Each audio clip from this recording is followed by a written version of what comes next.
Hello, I'm Megan Catherin, and the subject or topic I want to talk about, actually it's a insidious energy, is the one called diligence or being diligent. Now, interestingly, I wasn't really sure what that meant. I was like, diligent, what do you mean diligent? Because it came up in my meditation earlier today. And it's interesting because even today too, as I was, okay, I'm going to meditate, and I sat and I started feeling in, and thoughts come and thoughts go, but the energies start working in my body. And I thought, actually, it's not really meditation very often for me anymore, whatever that might have been. Meditation is many things for many people, but it's more sinking and radiating. So I was like, I feel like I'm getting into this sync up with these energies and flow them and radiate them, flow in them in the streams of what is coming through from the new earth. And that is what came up then, was this word diligent, just on its own, nothing else. Came out of it and thought, what is this diligence? So after this inner sinking and kind of getting into that, what am I trying to radiate? Be myself, right? Be the energy of the divine, be the spirit of Megan and her creation energy. So I was like, okay, this word diligent. So I actually looked it up, and I will show you what came up in a minute. I'll just quickly find it. Diligent. Okay, so the first thing, define diligent, and Oxford Languages says to me, it's an adjective having or showing care and conscientiousness in one's work or duties. I was like, okay, why is diligent coming out? Yes, because I actually had a thought as I was feeling things about, oh, I haven't put anything up in YouTube for so long. I haven't done anything in YouTube, and I should be more diligent to my people, to my fans. But I didn't know the word was diligent. Spirit gave me the word diligent. My higher self gave me the word diligent to say, hey, it's not really what you need. It's an insidious energy. And you know what? When I looked up in that same dictionary thing, the similarities are industrious. Tell me how you feel as these come through. Industrious, hardworking, assiduous. I didn't know what assiduous meant. Showing great care and perseverance. Punctualist. What is that? Punctilious. Punctuous. Don't know how to say it. Meticulous. Painstaking, rigorous, exacting, careful, thorough, sedulous, what does that mean? Showing dedication and diligence. Oh, okay. Attentive, heedful, intent, earnest, studious, constant, persevering. How are you feeling? Feeling a bit in your tummy right now? Pertinacious. Oh, mean words. Pertinacious. Hold firmly to an opinion or a course of action. They're not sounding overly positive, are they? They're not sounding excited in life and loving life. They're kind of suppressive. Zealous.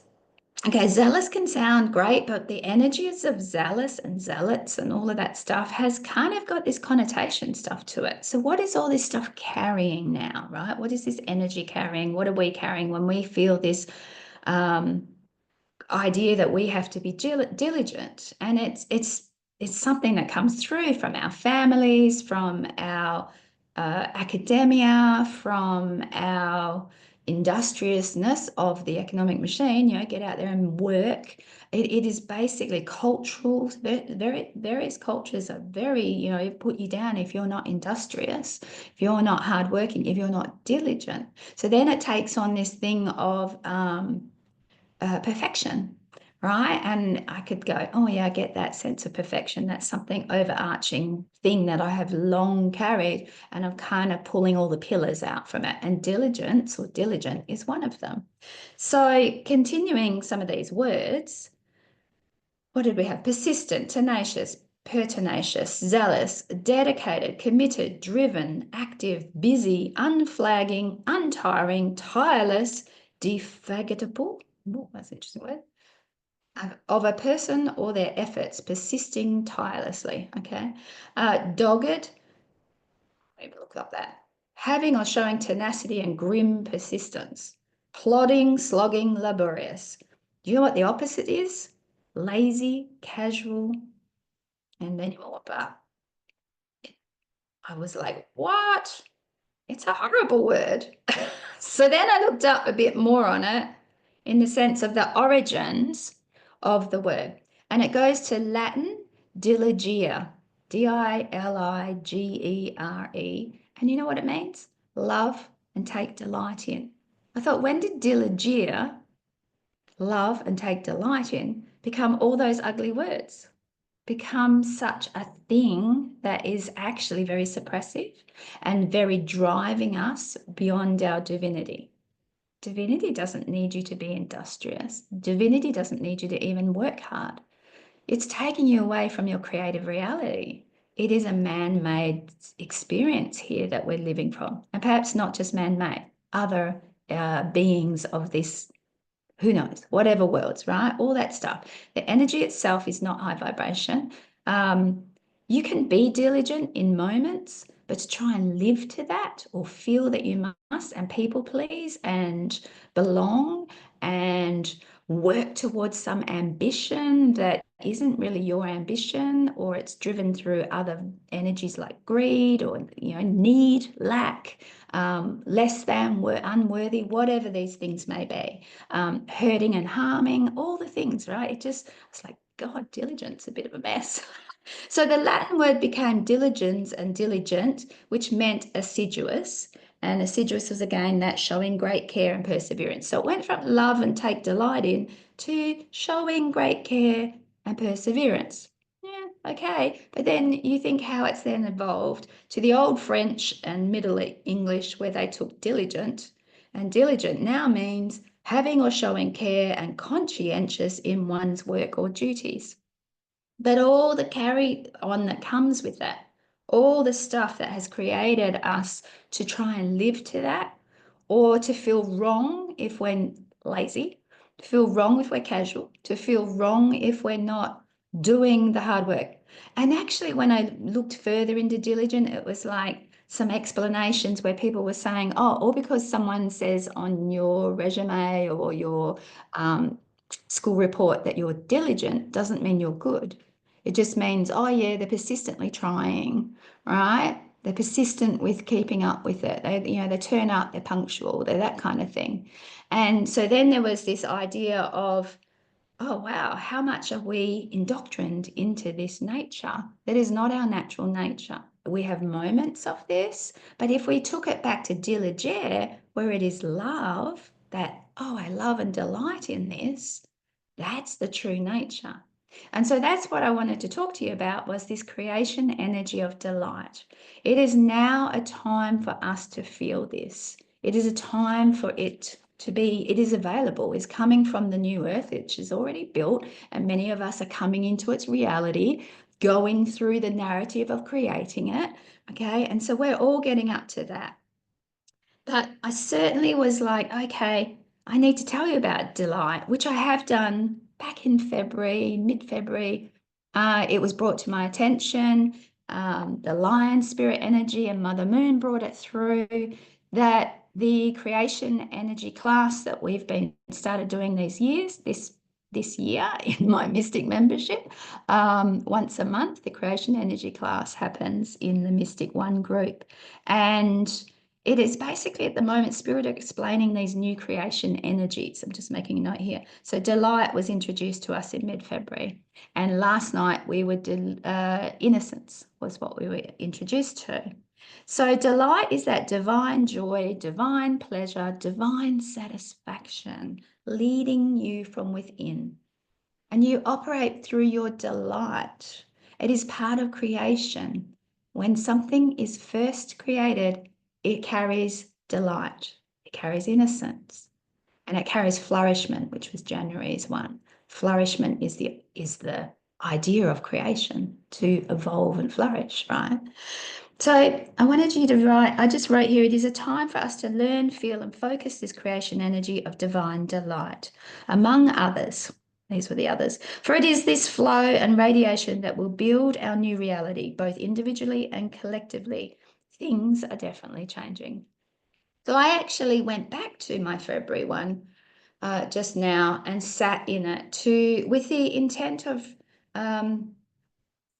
shedding those energies in my body and in my field of consciousness around diligence and diligent, and any of that driving force that makes me feel yucky, like, and feel pressure, like I'm pressuring myself to turn up here for you guys when I should be in flow.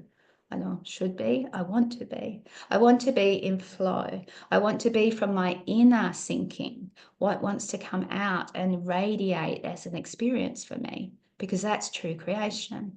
So this is where we're at the moment. I invite you to come join us for the Mystic 1 group, or the Mystic 2 if you prefer more. We get 2 a month in Mystic 1, 2 comings together, so 2 recordings if you cannot make them. One is a creation energy class, and the other is a creation practice. Not sure why they gave me those terminologies, but that's what they are, all about creating. And our Mystic 2 group goes on deeper to have once a week stuff. And so you get, in total, you also get the Mystic 1. So you get 6 get-togethers. Otherwise 2, and the recordings are all there. And the beauty of taking up a membership for a month, if you just want a month to try out one of these, is that you will also open up past recordings. So in the Mystic 1 group, you'll open up another 44 recordings. So you can binge as many as you want. You can stay on for more months if you need more time. You can join us, or you can just take the recordings. It's all up to you how you play that. But if you are feeling like, I want to be on the energies, these streams of energies that are coming through, I am being shown them. I am being shown what has come next, what we're in right now. I don't know what I'm going to do on a night until 4 to 5 days out. I might start to get some indication. Otherwise, I don't know up until the day.